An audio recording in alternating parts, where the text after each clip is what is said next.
You have a new idea of what makes cold fusion work, and it's based on a survey of over 2 decades of experimental results. Can you talk about what the data was telling you? Well, the data, let's see, how do I put that? There's two aspects to this theory. The one aspect is what can't be possible because of nature's particular characteristics. And the other is what you have to explain in terms of the data. And the data show that you have to explain helium, you have to explain tritium, you have to explain transmutation, and then you have to explain the absence of any serious radiation. So that's basically what you have to explain. And then you have to explain it in a way that doesn't conflict with any other laws of nature. And that's where I think many of the theories have gotten into trouble. That not only have they pick and choose which of these things you have to explain, they try to explain. And the ones that's easiest for them to explain, of course, they choose. And then they choose to have that reaction occur in the nuclear, in the chemical structure of generally palladium deuteride. And I think they're playing in the wrong sandbox. So they essentially are not adequate in explaining this for two basic reasons. They have not explained everything, and they've explained it in ways that conflict with basic chemical experience. Well, you've had the idea about a nuclear active environment for a number of years now. Yeah, since 1996 I published that. Can you talk about your thinking and how you've recently been able to identify what you believe is the nuclear active environment? Well, it was a process of elimination, and to some extent trying this in the laboratory and trying that and having it fail.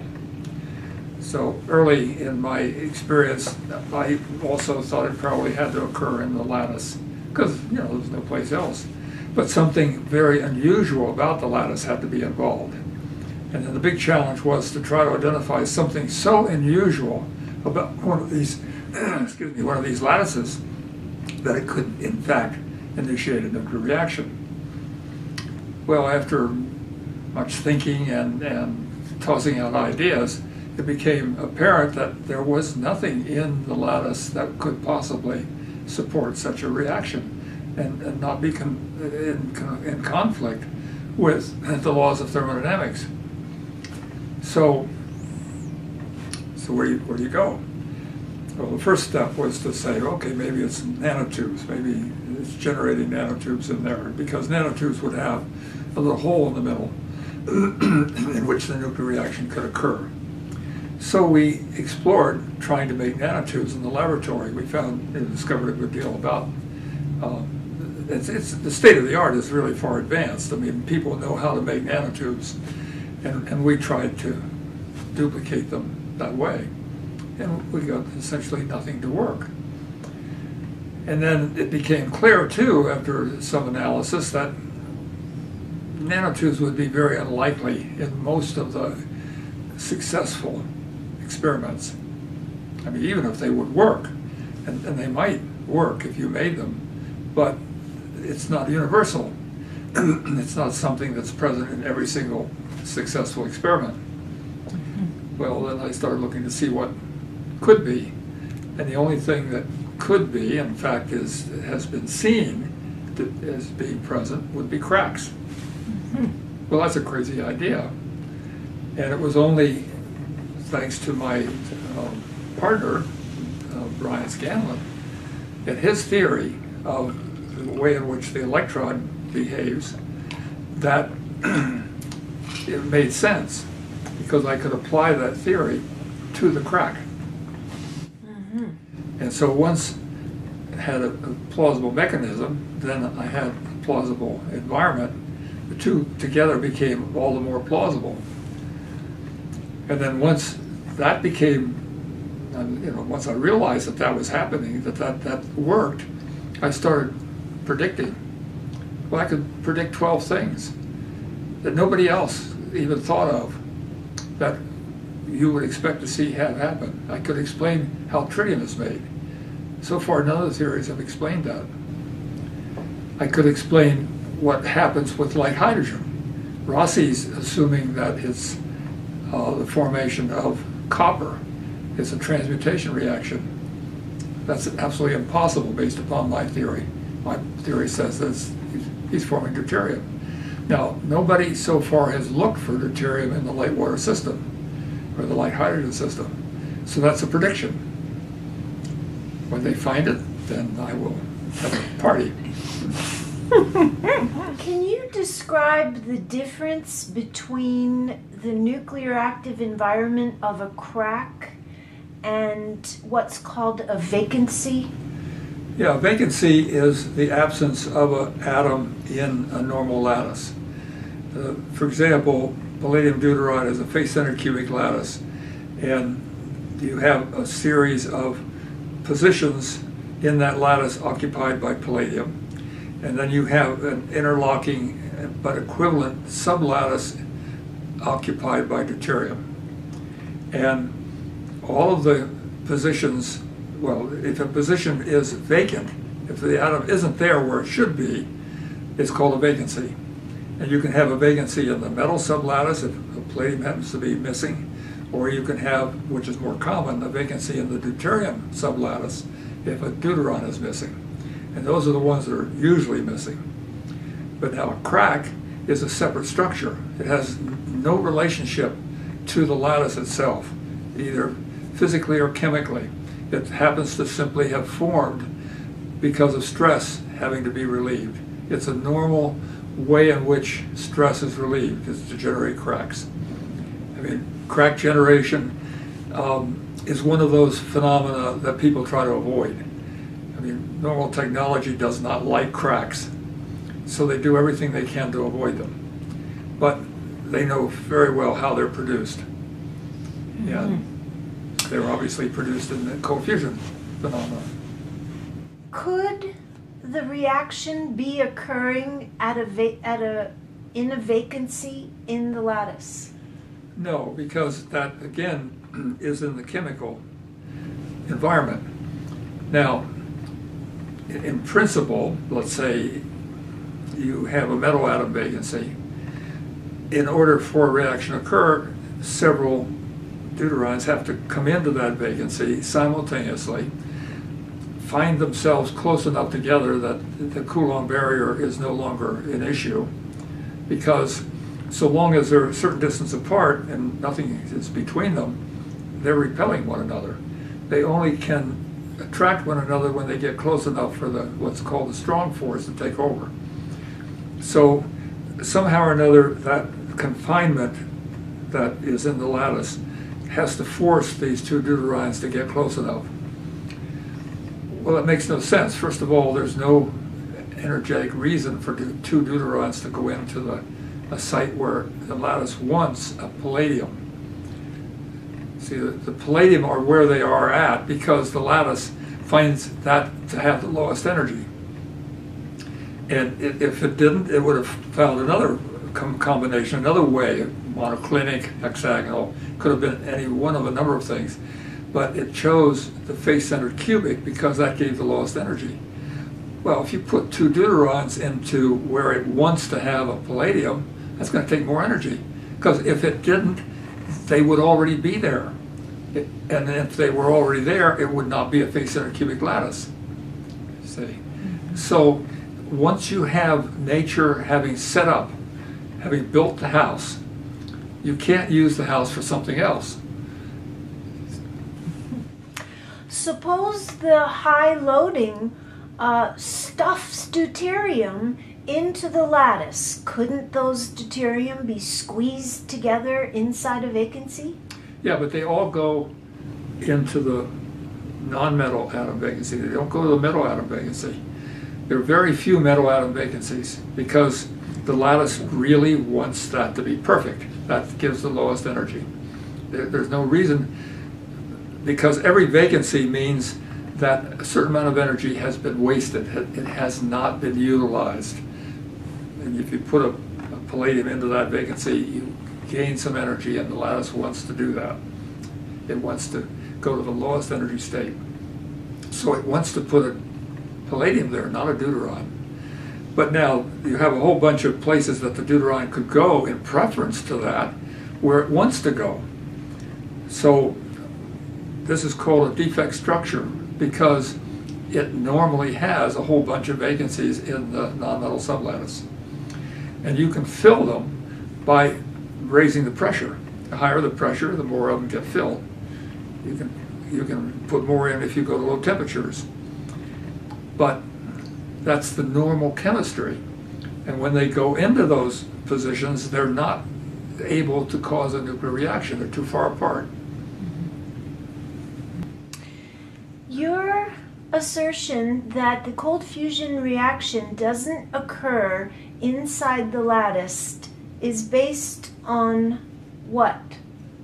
Well, it's based upon the fact that the lattice cannot do anything that violates the chemical laws.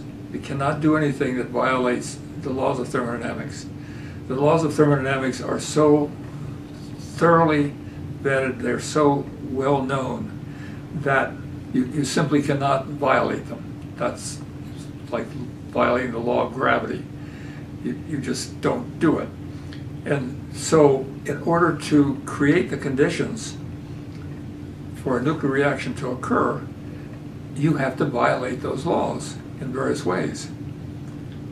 Now, physicists will say, well, they're not violating the laws because they're only causing a single atom or a single electron to do something weird. And that's fine. Single atoms and single electrons can violate the laws of thermodynamics statistically, because the laws of thermodynamics apply to the average, to the total number of atoms.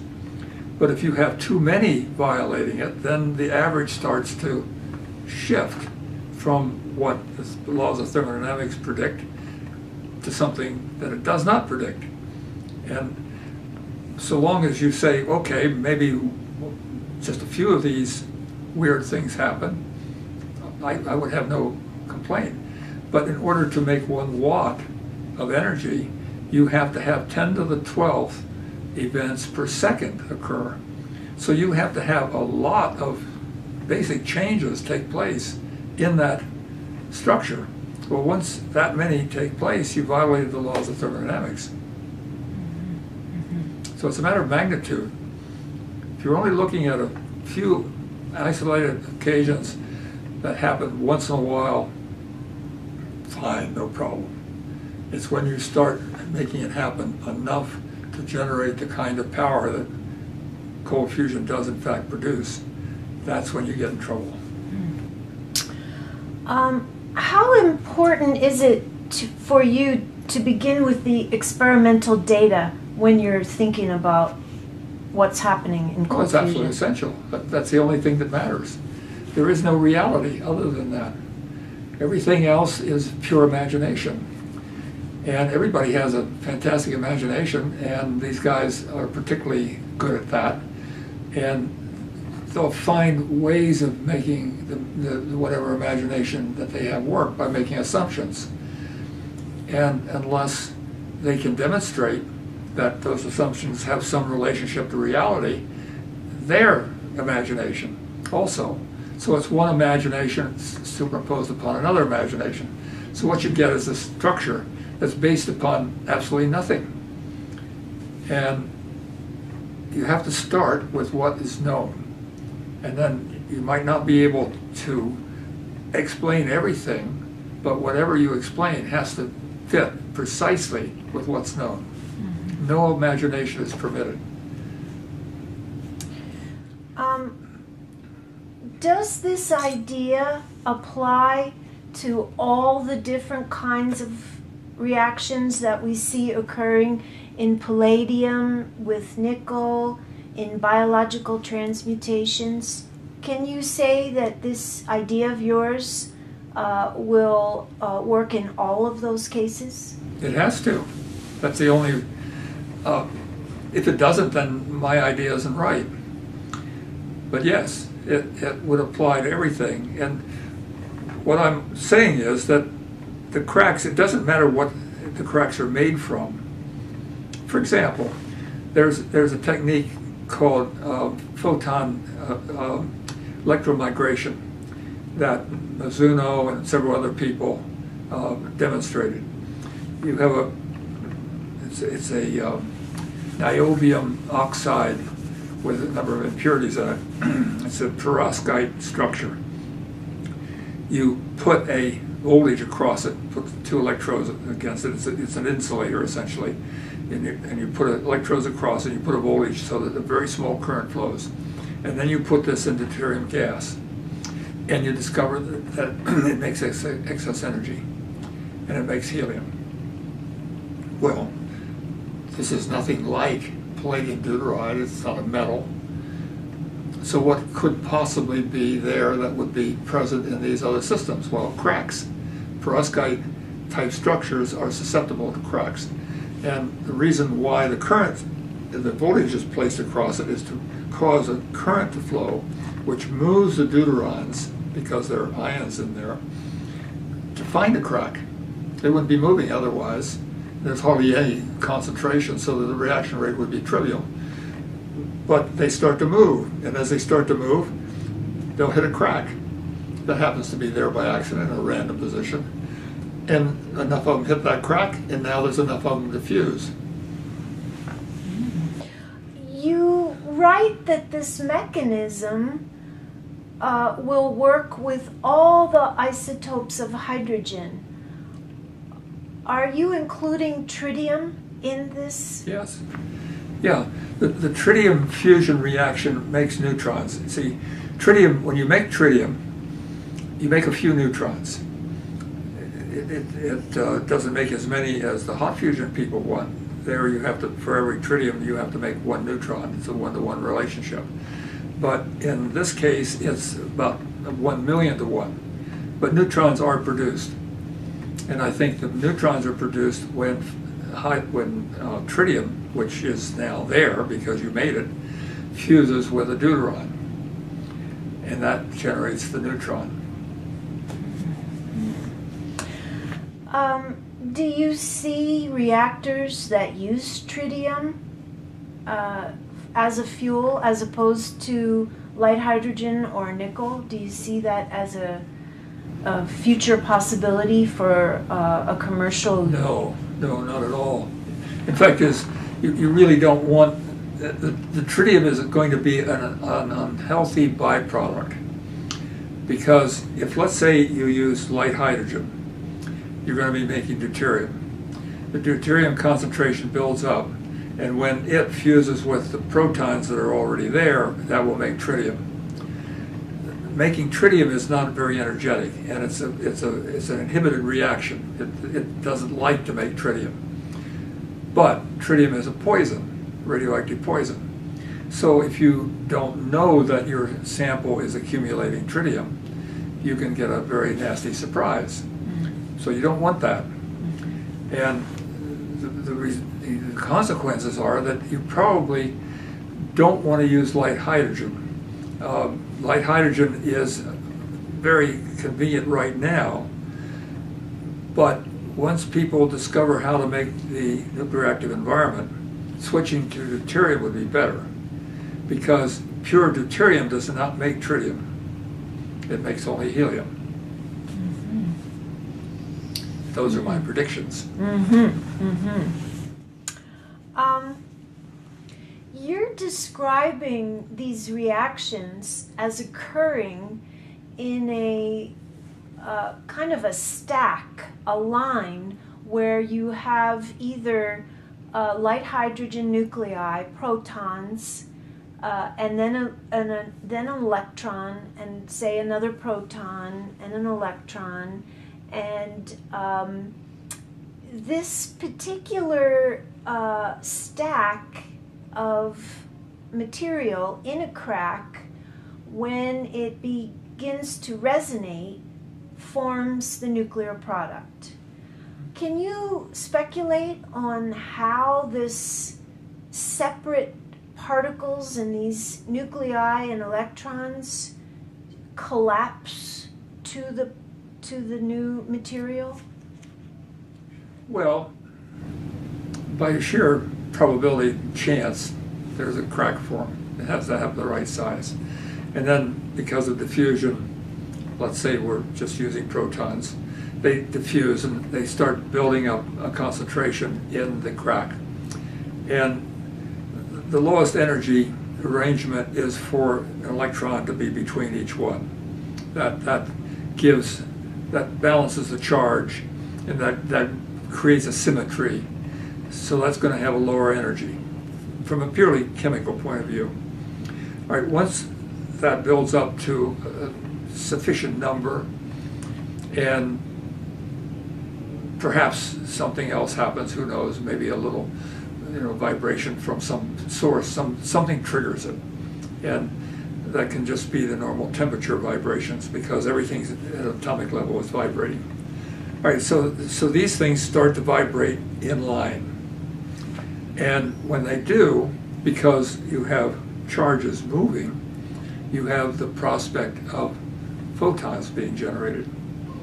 Now the system knows that if it collapses, gets closer and closer together, it will gain energy, because the end product is a nuclear product that has less mass than the sum total. So it knows that that's the direction to go. So it just keeps giving off photons. Each time it gives off a photon, it collapses a little more, another photon, a little more, a little more. Meanwhile, vibrating, photons are streaming out.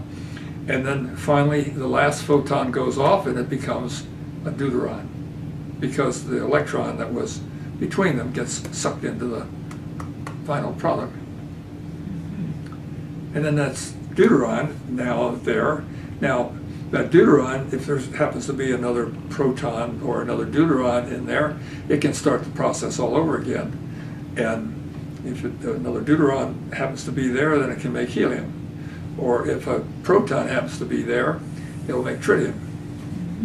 Mm-hmm. And that is a non-standard type of reaction. That's a non-standard type of reaction. Nothing about this violates conventional theory. It adds to it. This is a new, undiscovered phenomena. What is the relationship between the frequency of these photons and the mass of the nuclei? Well, the lighter, that is the hydrogen, will vibrate faster than the heavy, which would be the deuterons. I mean, that's just the way things work. If you just had billiard balls in there and springs between them, the lighter billiard ball would vibrate faster than the heavier one would. So it's a bowling ball. A bowling ball, right. So it's pure, what would I call it, conventional physics in that sense. Mm-hmm. Now what we're finding is that the radiation that's coming out of the light hydrogen cell is quite energetic. It's energetic enough to be seen when it goes through all the absorber that's in the walls of the apparatus. Piantelli saw this radiation. I'm seeing this radiation. But in the heavy hydrogen system, on the other hand, the radiation is at such a low frequency, because this is vibrating slower, that it does not get out. And when people have looked for it, it's been at least 100 times less energetic than the heavy hydrogen system.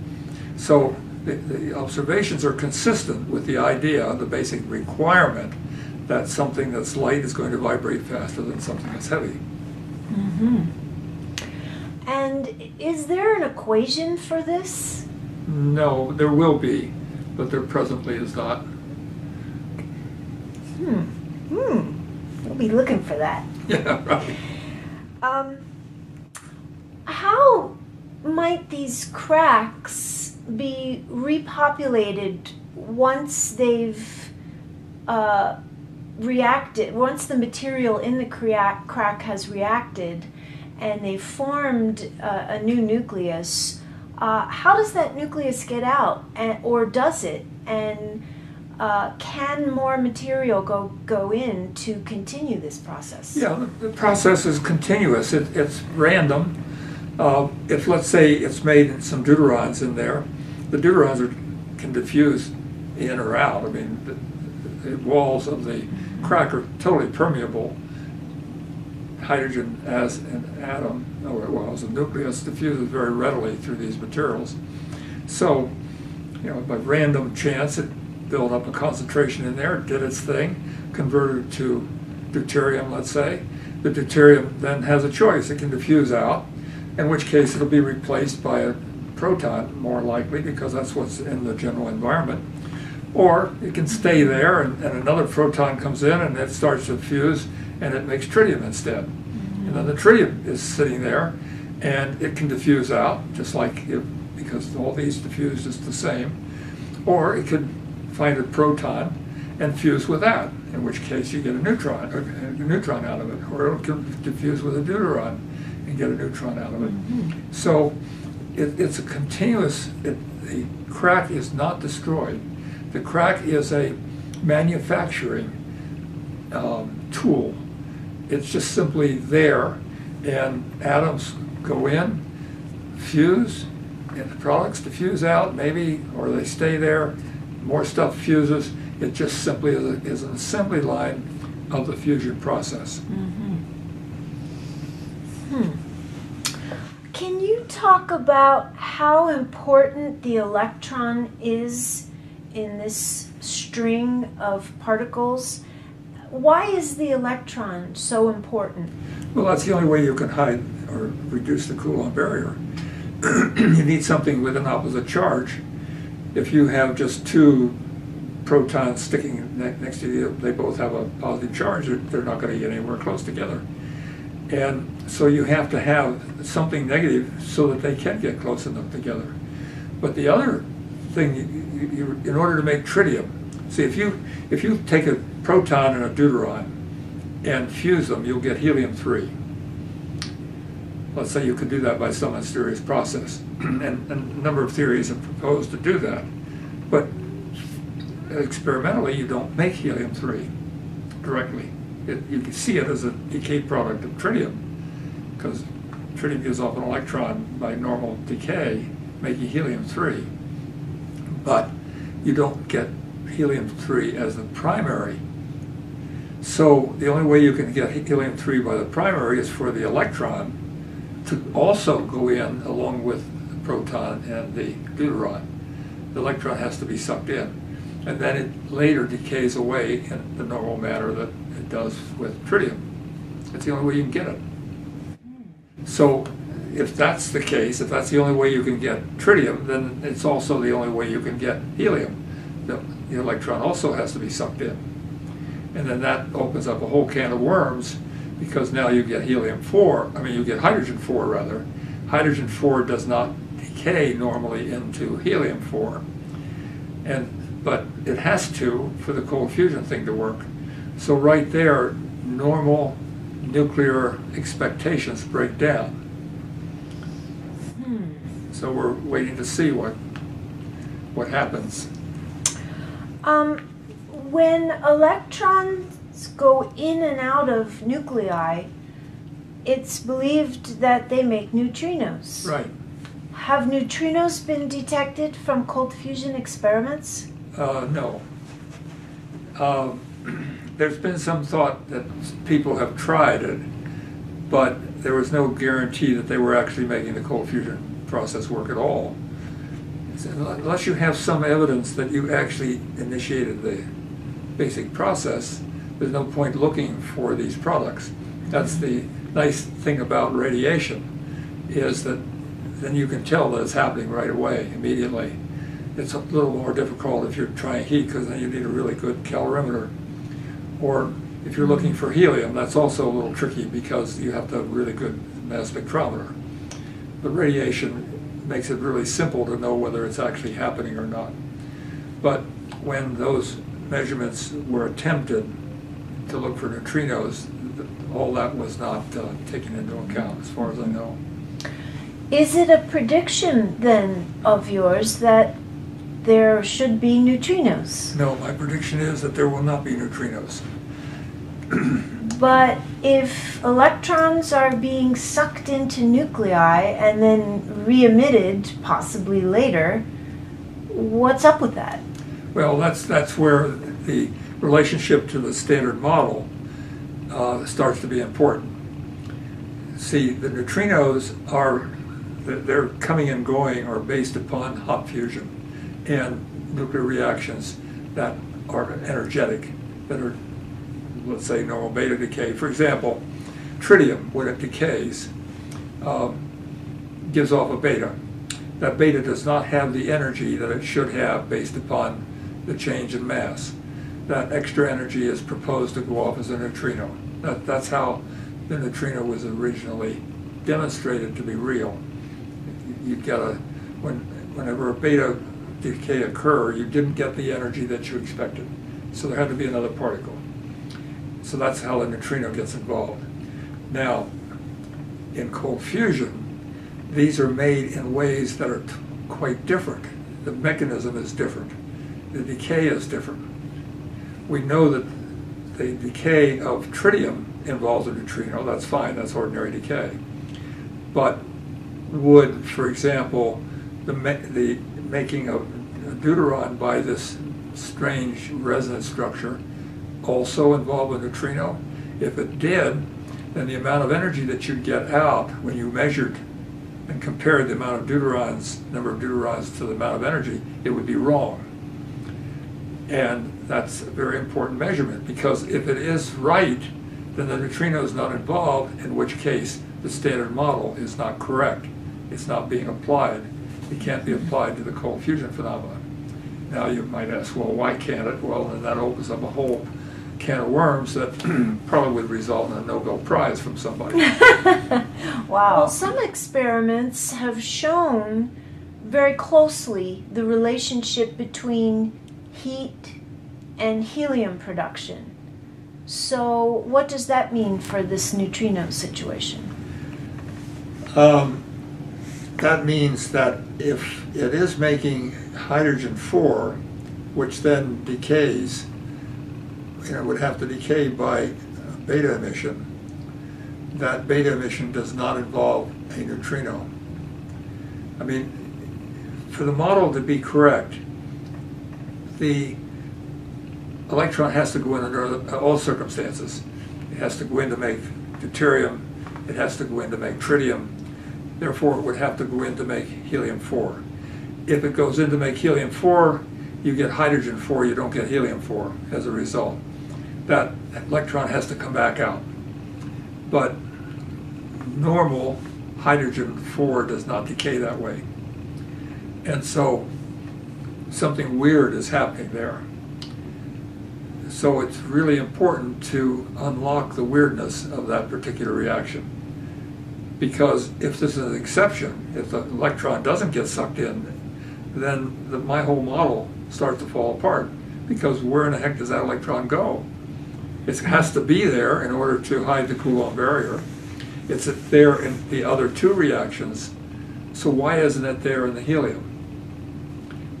So you're saying that the electron is sucked in because it has to be sucked in for two of the reactions, and then therefore why would it be sucked in sometimes and not others? Right. That doesn't make sense. Right. So you have to have it all. It's got to be a universal sucker.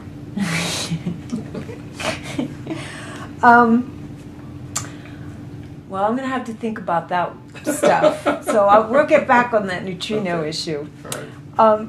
Can you just mention some of the elements of this theory, this new idea of yours, that remain unsolved? What's missing so far in your idea? Well, the evidence for supporting the assertions. I mean, we have evidence for tritium. That's the only real evidence. We don't have any evidence for deuterium at this point.